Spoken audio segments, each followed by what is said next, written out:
بسم الله الرحمن الرحيم. بسم الله الرحمن الرحيم. السلام عليكم ورحمة الله وبركاته.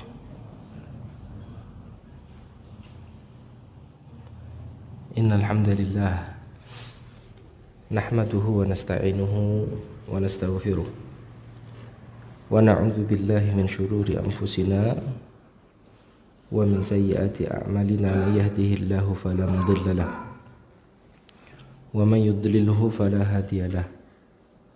أشهد أن لا إله إلا الله وحده لا شريك له وأشهد أن محمدا عبده ورسوله. اللهم صل وسلم على نبينا محمد وعلى آله وأصحابه أجمعين. Allahumma arzuqnal ilma ma yanfa'una warzuqnal amala ma 'allamtana. Segala puji bagi Allah Subhanahu wa taala yang telah mengaruniakan berbagai nikmatnya kepada tiap-tiap kita hingga di pagi hari ini kita dapat bertemu bertatap muka dalam keadaan sehat walafiat. Shalawat serta salam marilah senantiasa kita curah limpahkan kepada baginda Nabi besar Muhammad sallallahu alaihi wasallam beserta keluarga, sahabat dan pengikut-pengikutnya termasuk kita semua. Amin amin ya rabbal alamin. Ayuhal hadiruna rahimani wa rahimakumullah. Kita sampai pada pembahasan salat sunnah. Pada pembahasan yang ketujuh, yaitu al-awqat al-manhi 'anil nafilati fiha, yaitu pembahasan tentang waktu-waktu yang dilarang untuk melaksanakan sholat sunnah di dalamnya. Ini bukan materi baru, ini insyaallah menjadi materi yang sudah banyak dikenal oleh para hadirin. Akan tetapi al-ilmu kullama takarrar. Ilmu itu semakin kita mengulangnya maka ia akan semakin terekam dengan baik. Disebutkan di dalam kitabul fiqhul muyassar, hunaka awqatu nahyin an salati tatawwu'i fiha illa mastuthni wa hiya awqatu khamsah. Ada keadaan di mana salat-salat sunnah itu dilarang kecuali yang dikecualikan oleh dalil, yaitu 5 waktu. Nah, jadi di dalam syariat Nabi kita, bapak-bapak, ibu-ibu yang dimuliakan oleh Allah, Nabi itu melarang umatnya untuk melaksanakan sholat sunnah pada 5 keadaan atau pada 5 waktu. Dilarang oleh Nabi kita untuk kita itu melaksanakan sholat sunnah kecuali yang dikecualikan. Nah, ya, kalau yang dikecualikan tetap diperbolehkan. Apa saja atau kapan saja waktu-waktu yang oleh Nabi sallallahu alaihi wasallam dilarang untuk seorang muslim itu melaksanakan sholat? Al-awwal min ba'di salati subhi hatta tatlu'a syamsu. Yang pertama adalah setelah sholat subuh sampai matahari terbit. Ini adalah waktu pertama yang dilarang oleh Nabi sallallahu alaihi wasallam untuk seorang muslim itu melaksanakan sholat sunnah. Di qaulihi sallallahu alaihi wasallam, dikarenakan Nabi sallallahu alaihi wasallam bersabda, la salata ba'da salatil fajri hatta tatlu'a syamsu, kata Nabi. Di dalam riwayat Bukhari dan Muslim, Nabi bersabda, tidak ada pelaksanaan ibadah sholat selepas sholat subuh sampai matahari itu terbit. Ini adalah waktu pertama. Jadi seperti saat sekarang ini, habis kita melaksanakan sholat subuh, maka kita masuk pada waktu yang oleh Nabi kita, Nabi Muhammad sallallahu alaihi wasallam, kita dilarang untuk melaksanakan sholat sunnah di waktu ini. Nah, gitu ya. Atsani, lalu kemudian yang kedua, min tulu'i syamsi hatta tartafi'a qadra rumhin fi ra'yil aini wa huwa qadru mitrin takriban wa yuqaddaru bil waqti bihawalai rub'i sa'atin aw thuluthiha. Fa idza irtafa'at asy-syamsu ba'da tulu'iha qadra rumhin faqad intaha waqtan nahi. Yang kedua, bapak-bapak, ibu-ibu yang dimuliakan oleh Allah, adalah dari terbitnya matahari hingga matahari meninggi seukuran tombak bila dilihat dengan mata. Nah, jadi waktu yang pertama tadi adalah dari selepas pelaksanaan sholat subuh sampai matahari terbit. Waktu yang kedua adalah dari matahari itu terbit sampai matahari itu meninggi, gitu ya. Sampai kapan? Sampai matahari itu meninggi yang kalau kita melihatnya dari kejauhan, matahari dengan bumi jaraknya itu seukuran tombak. Jadi kurang lebih kalau kita lihat dari kejauhan, nah ini matahari sudah mulai menjauh dari bumi, sudah mulai meninggi dari bumi, gitu ya. Yang disebutkan di sini adalah wa yuqaddaru bil waqti bihawalai rub'a sa'atin aw thulutsaha, gitu ya. Yang kalau misalkan diperkirakan dengan waktu dari waktu terbitnya matahari yang biasanya kalau pada waktu di jam-jam masjid itu kan ada waktu tuluk. Tuluk itu maknanya kan artinya waktu subuh itu berakhir dengan terbitnya matahari. Nah ini masih belum boleh untuk kita melaksanakan sholat sunnah sampai matahari itu meninggi dan jarak antara matahari dengan bumi itu seukuran tombak. Nah kalau diperkirakan dengan waktu dari waktu terbitnya matahari itu sekitar rubu'u sa'ah, seperempat jam atau sepertiga, 15 sampai 20 menit.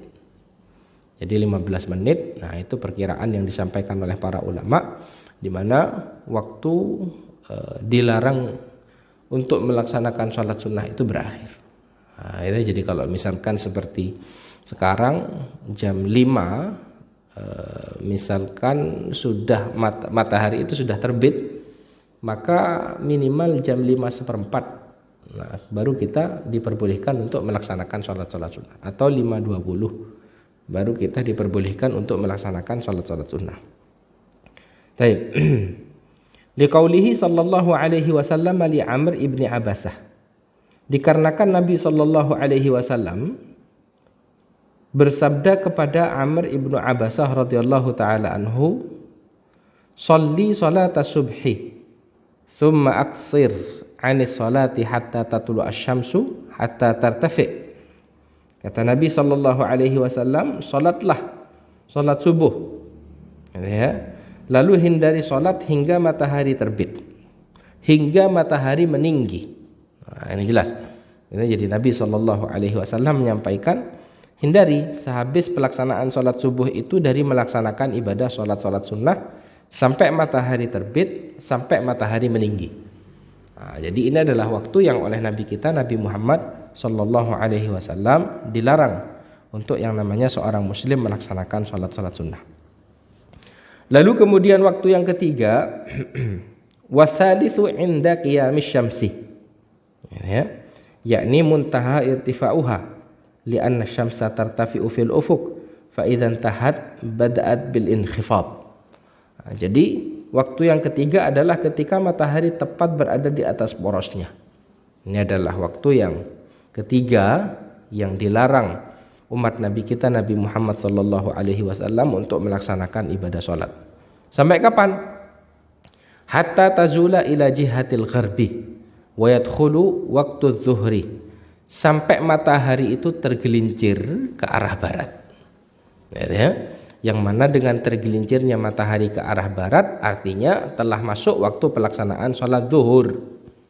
Nah, jadi sebelum masuknya waktu zuhur kita itu masuk pada waktu-waktu di mana seorang muslim dilarang untuk melaksanakan sholat sunnah. Nah, yaitu tepatnya ketika matahari berada di atas porosnya, berada pas, ya, benar-benar berada inda qa'imidh dhahirah, ya, jadi berada di atas pas. Lalu kemudian ketika ia sudah mulai berjalan ke arah barat, tergelincir matahari ini, nah maka masuklah waktu pelaksanaan sholat zuhur, dan di saat itu kita kembali diperbolehkan untuk melaksanakan sholat sunnah. Baik. Dalilnya apa ahibatil kiram? Li hadithi Uqbah ibnu Amir.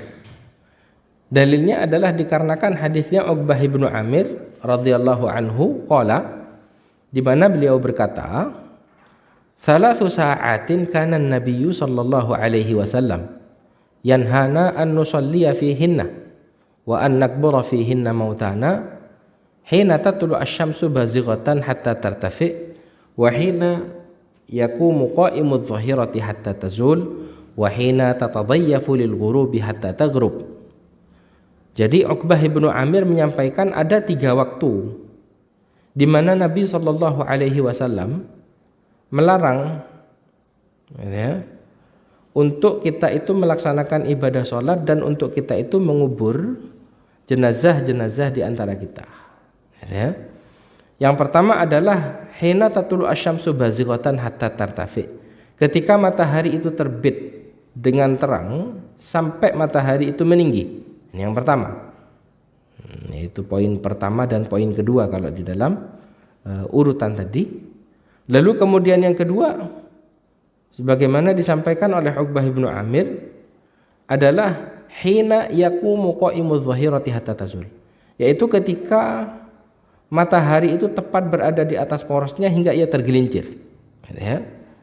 Lalu kemudian yang ketiga adalah wa hina tatadayyafu lil ghurubi hatta taghrub, yaitu ketika matahari itu tenggelam sampai benar-benar terbenam. Nah, maka ini adalah 3 waktu di mana keterkaitan hadisnya Uqbah ibnu Amir ini adalah pada poin keduanya. Gitu ya, yaitu ketika matahari tepat berada di atas porosnya adalah waktu di mana Nabi kita Nabi Muhammad sallallahu alaihi wasallam melarang umatnya untuk melaksanakan ibadah salat di dalamnya atau di waktu tersebut. Ma'asyiral muslimin rahimani wa rahimakumullah. Lalu kemudian yang keempat, warabi' min salatil asri ila ghurubisy syamsi. Dari setelah pelaksanaan sholat asar sampai terbenamnya matahari. Nah, ini adalah waktu keempat di mana kita itu dilarang oleh Nabi Shallallahu Alaihi Wasallam untuk melaksanakan ibadah sholat sunnah. Di qaulihi Shallallahu Alaihi Wasallam, dikarenakan Nabi Shallallahu Alaihi Wasallam bersabda, la sholata ba'dal fajri hatta tatlu asy-syamsu, wa la sholata ba'dal asri hatta taghiba asy-syams. Tidak ada pelaksanaan ibadah sholat setelah pelaksanaan sholat subuh hingga matahari itu terbit. Dan tidak ada pelaksanaan ibadah sholat selepas pelaksanaan ibadah sholat asar sampai matahari itu terbenam, kata Nabi kita Nabi Muhammad sallallahu alaihi wasallam. Ini sebagaimana diriwayatkan oleh Al-Imamul Bukhari dan Al-Imam Muslim. Nah, jadi waktu yang keempat itu dari ba'da asar sampai matahari itu terbenam. Sampai matahari itu terbenam. Baik. Wal waktul khamis, kemudian waktu yang kelima, idza syuri'at fil ghurubi hatta taghiba kama taqaddama fil hadis. Waktu yang kelima adalah jika mulai terbenam hingga benar-benar terbenam atau tenggelam. Ya. Jadi yang kelima itu ketika matahari itu sudah tenggelam sampai matahari itu benar-benar tenggelam. Nah, ya. Fatakunu hadhil awqat al-khamsah mahsuratun fi thalathati awqatin wa hiya min ba'di salatil fajri hatta tartafi asy-syamsu qadra rumhin wa hina yaqumu qa'imu adh-dhahirati hatta tazula asy-syamsu wa min ba'di salatil asri hatta yatimma ghurubusy syamsi. Gitu ya. Jadi ini adalah 5 waktu di mana Nabi kita Nabi Muhammad sallallahu alaihi wasallam melarang umatnya untuk melaksanakan sholat-sholat sunnah di dalamnya. Kalau kita simpulkan dari apa yang kita sampaikan tadi, yang pertama adalah ba'da subuh sampai matahari itu terbit. Yang kedua adalah dari saat matahari itu terbit sampai matahari itu meninggi, di mana jarak antara matahari dan bumi itu seukuran tombak, yang kalau diperkirakan dengan waktu adalah 15 sampai 20 menit setelah matahari itu terbit. Lalu kemudian yang ketiga adalah ketika matahari itu tepat berada di atas porosnya. Lalu kemudian yang keempat adalah habis pelaksanaan sholat asar atau ba'da asar sampai matahari itu terbenam. Lalu kemudian yang terakhir adalah di saat matahari itu terbenam sampai benar-benar terbenam. Nah, ini adalah waktu-waktu di mana Nabi kita Nabi Muhammad SAW melarang umatnya untuk melaksanakan ibadah sholat-sholat sunnah di dalamnya. Yang mana 5 waktu ini dapat diringkas menjadi 3 seperti disebutkan di dalam kitab Al-Fiqhul Muyassar barusan. Yang pertama yaitu sehabis sholat subuh sampai matahari meninggi. Yang kedua adalah di saat matahari tepat berada di atas porosnya. Lalu kemudian yang ketiga adalah dari selepas sholat asar sampai matahari benar-benar tenggelam. Ya. Kalau disebutkan secara ringkas dia adalah 3 waktu, kalau mau diperinci berarti dia itu 5 waktu. Ma'asyiral muslimin rahimani wa rahimakumullah. Lalu kenapa? Atau apa hikmah dari Nabi kita Nabi Muhammad sallallahu alaihi wasallam ini kok melarang umatnya melaksanakan ibadah salat-salat sunnah di waktu-waktu tersebut? Ya. Amma hikmatun nahi 'anis salati fi hadhil awqat faqad bayyana an-nabiy sallallahu alaihi wasallam anna al-kuffara ya'buduna asy-syamsa 'inda tulu'iha wa 'inda ghurubiha fatakunu salatul muslimi fi tilkal awqati fiha musyabahatan lahum fa fi hadithi Amr ibn Abasah fa innaha ay asy-syamsu tatlu'u hina tatlu'u baina qarnay syaitan wa hina idzin yasjudu lahal kuffar fa innaha taghrubu hina taghrubu baina qarnay syaitan wa hina idzin yasjudu lahal kuffar. Alasan yang pertama ahibatul kiram azzani wa azzakumullah adalah karena Nabi menjelaskan gitu ya, bahwa orang-orang kafir itu menyembah matahari pada waktu terbit dan terbenam gitu ya. Maka salatnya umat Islam ketika dilakukan pada waktu-waktu tersebut dikhawatirkan dapat menyerupai mereka gitu ya. Maka kalau di dalam hadis yang diriwayatkan oleh Imam Muslim dari hadisnya Amr ibnu Abasah ya, maka disebutkan fa innaha ya,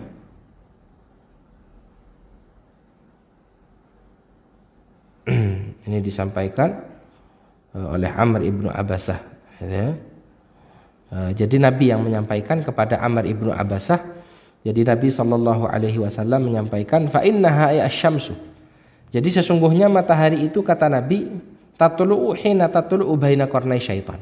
Matahari itu terbit ya, yang mana ketika ia terbit di antara kedua tanduk syaitan. Yang mana pada saat itu orang-orang kafir itu bersujud. Gitu ya. Jadi para penyembah matahari itu mereka bersujud menyembah kepada matahari dan di saat matahari itu terbit di antara kedua tanduk syaitan. Demikian halnya ketika matahari itu mau tenggelam, gitu ya, maka di saat itu juga syaitan meletakkan tanduknya di saat matahari itu tenggelam dan di saat itu orang-orang kufar itu bersujud beribadah kepada orang-orang kufar. Nah, maka dilarang oleh Nabi kita Nabi Muhammad SAW karena hal itu merupakan ibadah yang menyerupai orang-orang kufar. Ini adalah alasan pertama, gitu ya, disampaikan oleh Nabi SAW secara langsung.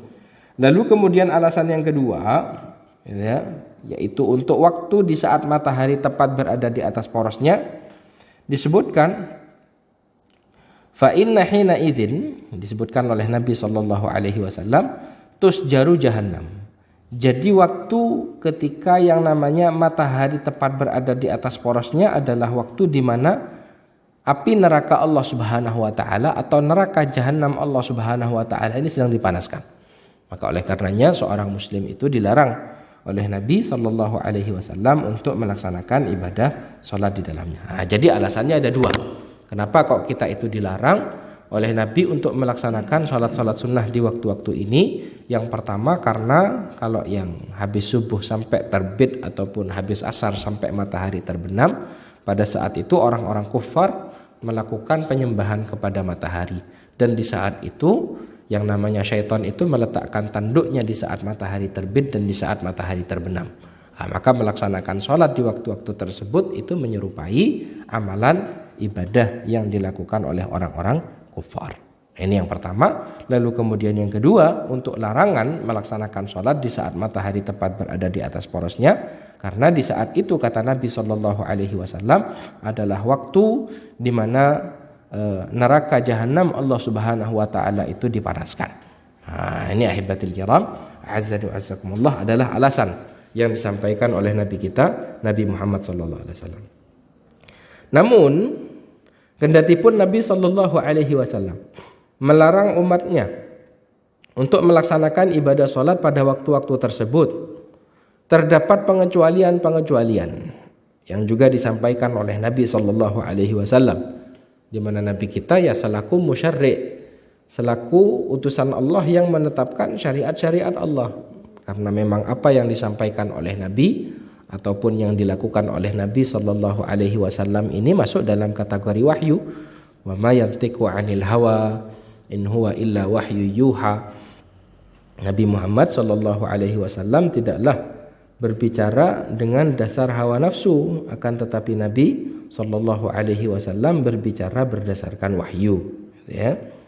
Nah, maka ahibatil kiram, terdapat beberapa amalan ibadah salat yang dikecualikan oleh Nabi sallallahu alaihi wasallam untuk seorang muslim boleh melaksanakan salat-salat tersebut pada waktu-waktu yang dilarang. Yang pertama adalah 2 rakaat tawaf, ya, karokaatai tawaf. Jadi kalau misalkan kita melaksanakan ibadah umroh, atau kita melaksanakan ibadah haji, atau kita melaksanakan tawaf sunnah di sepanjang waktu ini, maka di sana ada amalan yang disunnahkan oleh Nabi sallallahu alaihi wasallam untuk kita melaksanakan sholat sunnah 2 rakaat selepas tawaf. Ya, sunnahnya di belakang makam Ibrahim seraya kita mengucapkan wattakhidhu min maqami Ibrahim musalla. Nah, yang lalu kemudian di rakaat pertama disunnahkan oleh Nabi untuk kita membaca surat Al-Kafirun, dan di rakaat kedua disunnahkan untuk kita membaca surat Al-Ikhlas. Nah, maka ini adalah jenis salat yang oleh Nabi sallallahu alaihi wasallam dikecualikan. Boleh seorang muslim itu melaksanakan salat-salat sunnah setelah tawaf di waktu-waktu yang dilarang. Nah, dalilnya apa? Dalilnya diriwayatkan oleh Al-Imam Abu Dawud, oleh Al-Imam Tirmidzi dengan sanad yang hasan, dengan sanad yang sahih yang disahihkan oleh Al-Imam Al-Albani, di mana Nabi sallallahu alaihi wasallam bersabda, "Ya Bani Abd Manaf." Wahai Bani Abd Manaf, kata Nabi sallallahu alaihi wasallam, "La tamna'u ahadan tafa bihadzal baiti wa shalla fihi." Janganlah kalian menghalangi siapapun untuk mengelilingi Ka'bah ini dan salat, ya, di Masjidil Haram itu, ya. Ayyata sa'atin sya'a, pada waktu kapanpun, min lailin au nahar, baik di malam hari ataupun di siang hari. Maka kata Nabi sallallahu alaihi wasallam, janganlah kalian orang-orang Quraisy, wahai Bani Abd Manaf, jangan melarang umat manusia untuk tawaf, dan jangan melarang umat manusia untuk melaksanakan salat sunnah di dalamnya. Nah, ini adalah yang disampaikan oleh Nabi kita, Nabi Muhammad sallallahu alaihi wasallam. Nah, jadi boleh. Jadi kalau misalkan kita umroh, lalu kemudian kita sebelum asar misalkan tawaf, lalu kemudian selesai tawaf masuk waktu asar, kita sholat asar, lalu kemudian di sana kan masih ada sholat sunnah setelah tawaf yang belum kita laksanakan, kita boleh untuk melaksanakan sholat sunnah tawaf walaupun masuk pada waktu-waktu yang dilarang melaksanakan sholat sunnah. Ini pengecualian.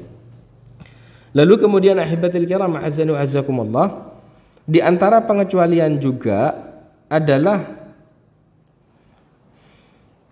mengganti wa kadza qada'u sunnatil fajri ba'da salatil fajri, mengganti salat sunnah sebelum subuh setelah waktu subuh. Nah, jadi kan sebelum salat subuh itu ada salat sunnah 2 rakaat yang disunnahkan. Rakaat al-fajri kata Nabi adalah khairum minad dunya ma fiha. 2 rakaat sebelum subuh itu pahalanya lebih baik di sisi Allah dibandingkan dengan dunia dan seisinya. Ini kata Nabi. Ini adalah amalan ibadah salat sunnah rawatib yang tidak pernah ditinggalkan oleh Nabi sebagaimana disampaikan oleh Ummul Mukminin Aisyah.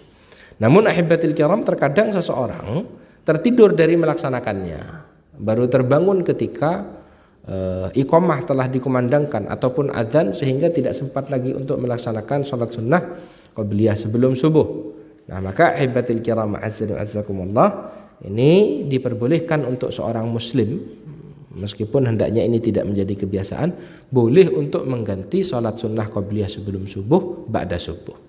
Ini seperti yang telah kita sampaikan pada pembahasan salat-salat sunnah rawatib, kalau tidak salah itu sudah pernah kita sampaikan. Nah, jadi ada salah satu sahabat Nabi yang melaksanakan salat 2 rakaat selepas pelaksanaan salat subuh. Lalu kemudian Nabi bertanya, ini 2 rakaat apa? Lalu kemudian disampaikan oleh sahabat tersebut bahwasanya 2 rakaat itu adalah 2 rakaat salat sunnah qabliyah subuh yang belum sempat dia laksanakan, dan Nabi Shallallahu Alaihi Wasallam mendiamkannya. Nah, maka ini menjadi dalil akan bolehnya untuk seorang muslim itu mengganti salat sunnah sebelum subuh yang terlewatkan.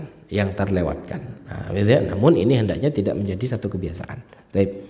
Lalu kemudian dan mengqadha salat sunnah zuhur setelah salat asar. Apalagi jika salat zuhur dan asar digabung.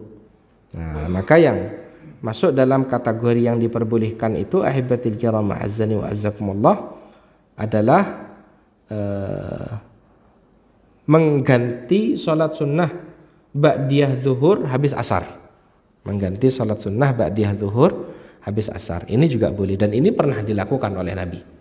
Gitu ya. Jadi kalau ada seorang muslim yang habis zuhur itu belum sempat melaksanakan salat sunnah, karena kan di dalam sunnahnya Nabi ini ada salat-salat sunnah rawatib yang muakkadah. Salat-salat sunnah rawatib yang dijaga oleh Nabi sallallahu alaihi wasallam yang berjumlah 10 atau berjumlah 12 rakaat. 2 sebelum subuh, 4 sebelum zuhur atau 2, lalu 2 setelah zuhur, lalu kemudian 2 setelah maghrib dan 2 setelah isya. Ini adalah salat-salat sunnah rawatib muakkadah yang senantiasa dijaga oleh Nabi baik dalam keadaan di saat Nabi SAW bermukim. Karena kalau safar Nabi tidak melaksanakan salat-salat sunnahnya. Nah, dalam satu keadaan Nabi Shallallahu Alaihi Wasallam itu di dalam hadisnya Ummu Salamah menyampaikan, annaha ra'at an-nabiyya sallallahu alaihi wasallam yusalli rak'ataini ba'da al-asri. Fasa'altuhu an dzalika faqal. Jadi satu ketika kata Ummu Salamah, aku melihat Nabi habis salat asar itu salat 2 rakaat. Maka lalu kemudian aku bertanya kepada Nabi Shallallahu Alaihi Wasallam akan hal tersebut. Kok ada sholat setelah asar? Kan dilarang sama Nabi. Tapi kok Nabi sholat? Maka lalu kemudian Nabi menyampaikan kepada Ummul Mukminin Ummu Salamah, ya binta Abi Umayyah, wahai putrinya Abu Umayyah, kata Nabi, sa'alti 'anir rak'ataini ba'dal asri, engkau bertanya tentang 2 rakaat yang aku lakukan setelah sholat asar. Fa innahu atani unasum min Bani Abdul Qais. Tadi itu loh habis zuhur ada tamu dari Bani Abdul Qais, kata Nabi sallallahu alaihi wasallam, fashaghaluni 'anil rak'ataini allataini ba'da zuhri fahuma hatan. Jadi tadi sibuk, enggak sempat untuk aku melaksanakan ba'diyah zuhur, maka aku menggantinya ba'da asar. Nah, jadi ini pengecualian. Ba'da asar enggak boleh salat sunnah. Nah, tapi kalau misalkan kita ada mengqadha salat-salat sunnah rawatib seperti ba'diyah zuhur atau bahkan qabliyah zuhur, nah maka boleh untuk kita ganti di ba'da pelaksanaan salat asar. Ma'asyiral muslimin rahimani wa rahimakumullah. Lalu kemudian yang juga masuk dalam kategori pengecualian. Nah, tadi kalau pada poin ketiga, apalagi jika salat zuhur dan asar digabung, ya.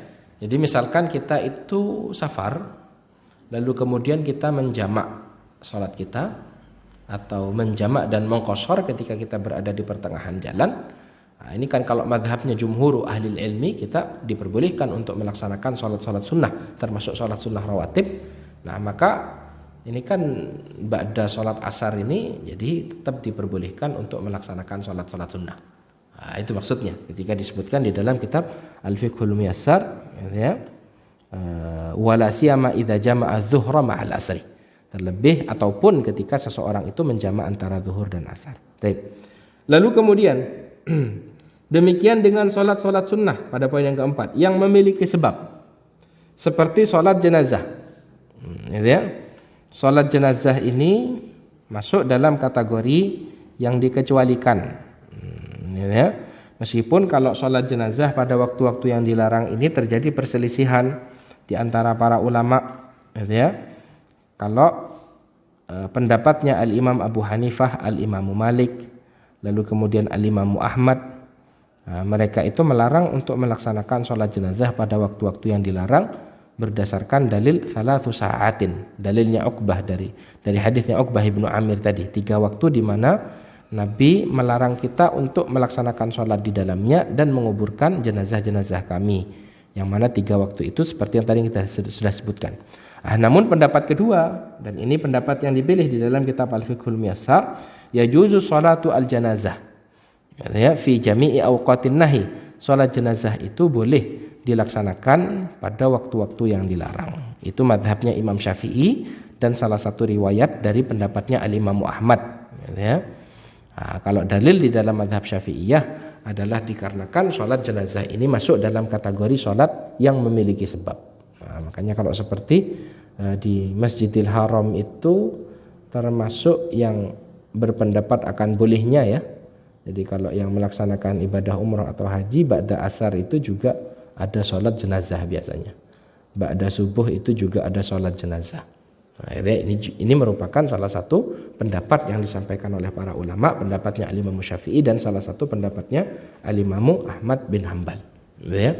Jadi boleh untuk melaksanakan sholat jenazah pada waktu-waktu yang dilarang. Baik. Lalu kemudian yang kelima adalah tahiyatul masjid. Ya, tahiyatul masjid. Idza dakhala, kata Nabi sallallahu alaihi wasallam, ahadukumul masjida fala yajlis hatta yusalli rak'atain.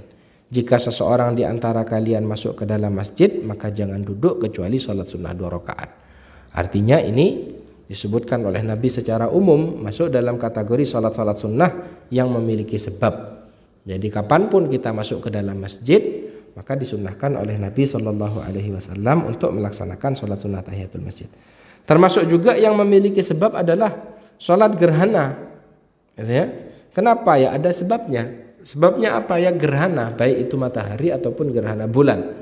Nah, maka ketika terjadi yang namanya gerhana pada waktu-waktu yang dilarang, masuk dalam kategori amalan ibadah sholat yang memiliki sebab. Jadi boleh untuk dilaksanakan. Oh ternyata ba'da asar ada gerhana matahari. Apakah boleh melaksanakan sholat gerhana? Boleh. Masuk dalam kategori jenis-jenis sholat yang memiliki asbab. Lalu kemudian yang ketujuh adalah serta mengqadha sholat wajib yang terlewat pada waktu-waktu tersebut. Ya. Wa kadzalika qada'ul fara'idil fa'idah fi hadhil awqat li umumi qaulihi sallallahu alaihi wasallam. Ya. Dikarenakan Nabi bersabda, "Man nama an sholatin aw nasiyaha falyusalliha idza dzakaraha." Barang siapa yang tertidur dari melaksanakan sholat atau lupa dari melaksanakannya, maka hendaklah ia melaksanakan ketika ia telah teringat. Wali annal faraidha dainun wajibul ada fatuadda mata dzakarahal insan.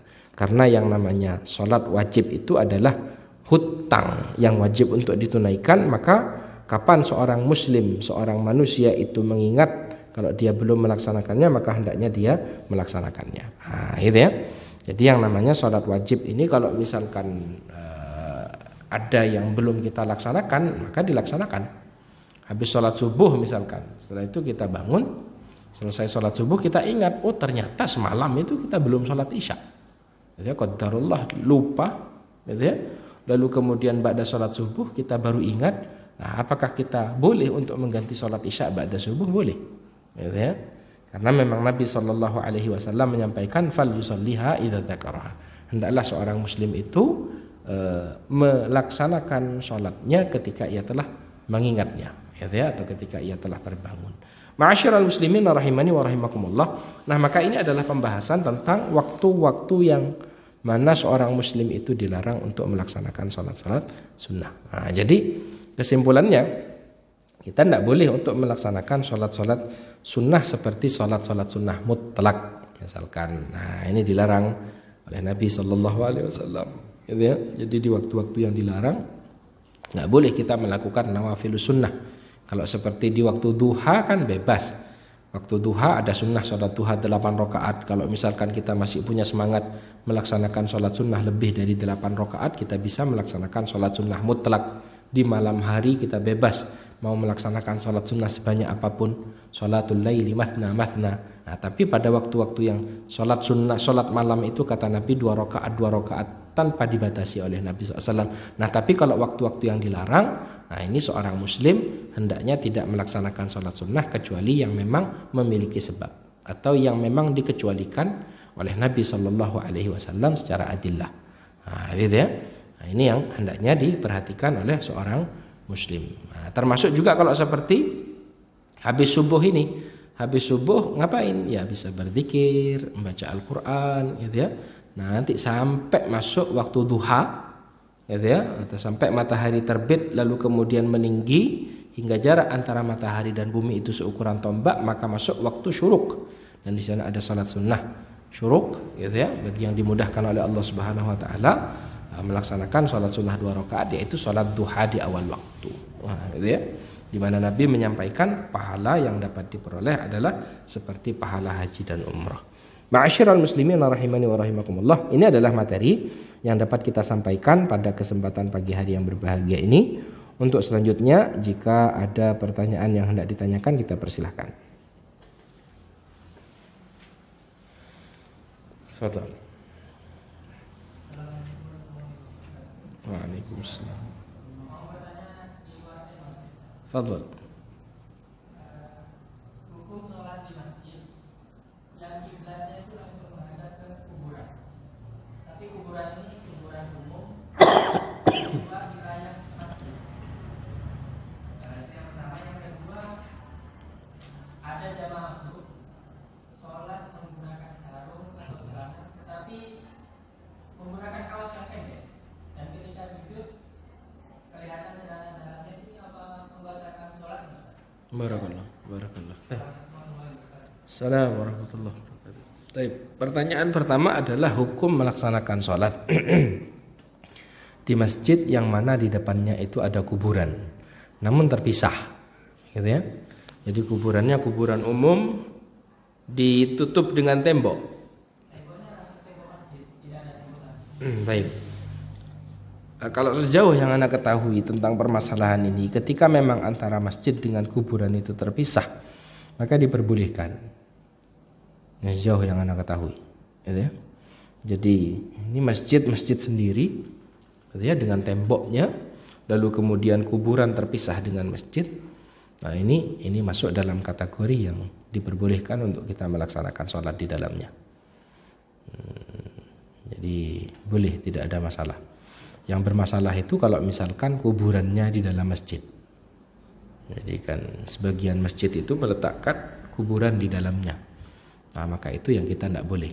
Kalau misalkan kuburannya itu diletakkan setelah masjid itu dibangun, ya maka kuburannya mesti harus dipindah ke tempat yang seharusnya, yaitu ke tempat pekuburan kaum muslimin. Nah begitu.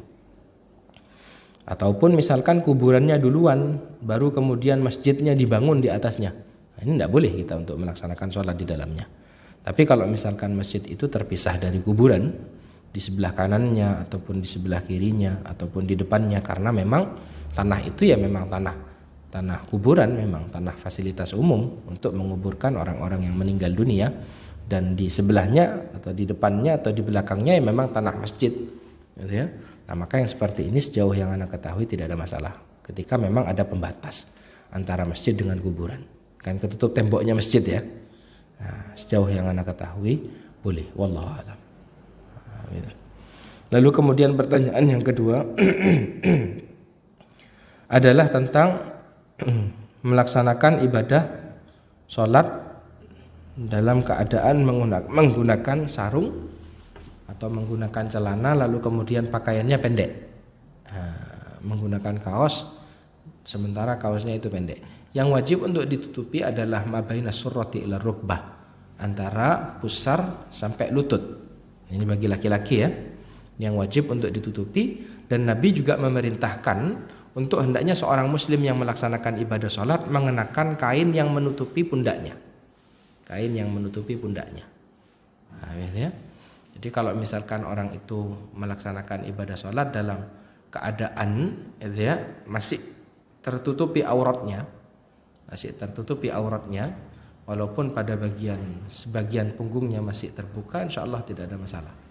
Meskipun dari sisi adab ya hendaknya dijaga, hendaknya mengenakan pakaian yang pantas, mengenakan pakaian yang benar-benar sopan, rapi, menutupi auratnya. Orang ketemu manusia, ketemu atasan kita saja kita menggunakan pakaian yang rapi, yang bagus. Nah, di sini kita akan bertemu dengan Allah Rabbul Izzati wal Jalal. Maka hendaknya menggunakan pakaian yang layak. Namun kalau bertanya tentang sah atau tidaknya, selama tidak sampai membuka auratnya ya tetap sah. Jadi kalau seperti orang mengenakan pakaian ihram itu kan kalau sholat itu kan terlihat pada sebagian punggungnya, sebagian perutnya. Bahkan kalau dalam riwayat Bukhari dan Muslim, Nabi ketika melaksanakan ibadah sholat, lalu kemudian Nabi SAW membentangkan kedua tangannya hatta yura bayadu ibtayh. Jadi Nabi melaksanakan sholat dan ketika sujud itu sampai terlihat ketiak Nabi SAW yang berwarna putih. Jadi kata kuncinya seorang muslim di dalam adab berpakaian ketika melaksanakan ibadah sholat, ukuran wajib yang ditutupi ketika dia melaksanakan ibadah sholat adalah antara pusar sampai lutut. Ini wajib untuk ditutupi. Lalu diperintahkan juga oleh Nabi untuk menutupi pundaknya. Ya, fa in kana wasi'an faltahif bihi wa in kana dayyiqan fattazir bih.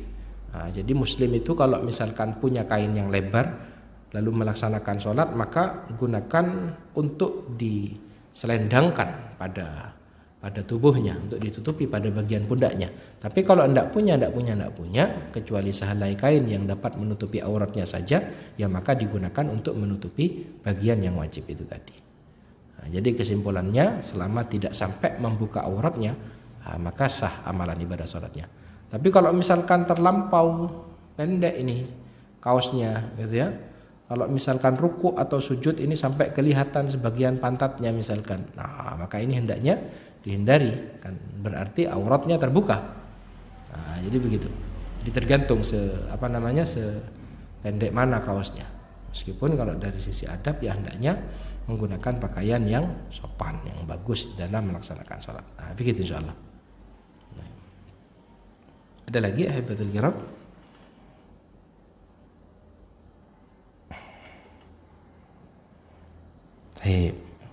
InsyaAllah kita cukupkan pertemuan kita di pagi hari ini. Semoga apa yang kita sampaikan ini dapat memberikan kemanfaatan.